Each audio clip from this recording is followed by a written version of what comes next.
I don't know about you lot, but I remember back in school, maybe like sixth form, college. I had big dreams and aspirations. I wanted to conquer the world, put my education on top of my aspirations. Did you have it where you were also clouded? Like you couldn't be thinking straight. Like you didn't even know what the next step was because you were just worried about what other people were thinking about you, or what assignment is due next week, or the basketball tryouts next month. These little, I wouldn't even say distractions, but that are on your mind, that take away from your momentum when you're pursuing, when you're thinking about your goals, your dreams, your aspirations. Like you knew what you wanted, but somehow the fogginess of your brain just gets in the way. Whether it's how you react to other people, how you talk to them, how you communicate to them, or maybe you're tense because you're holding something in from last week, last month, last year. Maybe you're tense right now. Where are you tense? In your back? When you have that string of overthinking thoughts, where is it in your body? Wait, yeah, we may have them. Yeah, it's in your head, but where is it? Like, where are you feeling the tension, the tightness? It's interesting, isn't it? Because when I'm thinking about an assignment due next week, that's like in the back of my head stress. But when I'm thinking about a relationship from 6 months ago, that's more like back of my neck. Like, why is it's different subjects, but why is it all like spreaded around me? And it's interesting, isn't it? Our body, the tenseness in our body, it's just from the ammo in our head. So our mind is actually tensing up our body. Our focus, where we want to focus, on next week, on last month, on last year, on my ex, on the future successes, like that's all the focus I can control. And it's interesting because the focus is also what determines if my body is stressed or not. Imagine those impulsive thoughts in your head. The one that tells you you're not good enough, that tells you that a relationship you've once had, you can never get again. Maybe I should do this, but then what will people think of me? Like all these string of self-doubts. When you deep it, are they not on autoplay in the back of your head? Like you're not really watching them, they're just playing in the back. Even though they're on autoplay and they're just kind of in the background, especially with like what people think of you, does that focus not affect how you move in your day-to-day? Does it not affect you when you meet new people and how you close up or open up? Does it not affect your career goals? Those thoughts in the back of your head, do they not affect your goals? Maybe you don't think you're good enough, so you don't set high enough goals. All this thinking in your head, more time, they're not even your thoughts. Where did you get those thoughts from? Your family, your friends, social media, some memes? Because for real, bro, memes be planting shit in your head. We're feeding these things into us. It just sucks that the audience in the back of your mind, the crowd, we only focus on, oh, you're not good enough, you're bad, who are you to do this? All these self-doubts, bro, that you don't even realize straight away because they're just so normal. We've gotten accustomed to that noise in the back. What all people think of me, so I don't do anything. But the thing is, we may not even know that is stopping us. Or maybe you do realize these doubts don't want me to win. I don't know the exact digits here, but the average human has around 60,000 thoughts per day. And if most of them, 60,000 voices telling you you're not good enough, bro, of course you're not gonna get out of bed.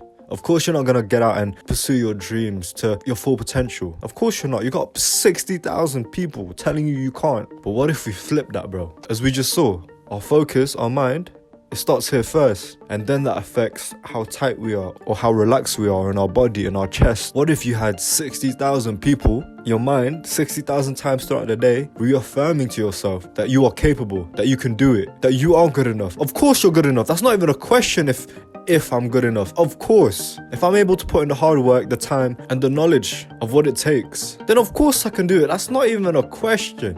Why I want to bring up this switch is because, mate, growing up throughout high school, those voices would be stopping me from making friends, from actually being serious with my academics. When you're clogged up every day, 60,000 times per day, your momentum is slowed down because of these voices of doubt. They're not even your doubt. They're doubts from other people, from socials, from stuff you see online. 60,000 times per day. It's just stopping you. You can't really progress. So what if you flipped it and you actually have a crowd, an audience of 60,000 plus people who believe in you? But imagine just a few times a day, you're just smiling in alignment with your purpose. Yes, you're not saving world hunger today. You're in the steps and you can see it and you can feel it and you just know. At this point, you don't even question yourself if you're good enough or not. You just need to respect that you do need to put in the time and effort and knowledge to get where you want to be. And that in itself is so empowering.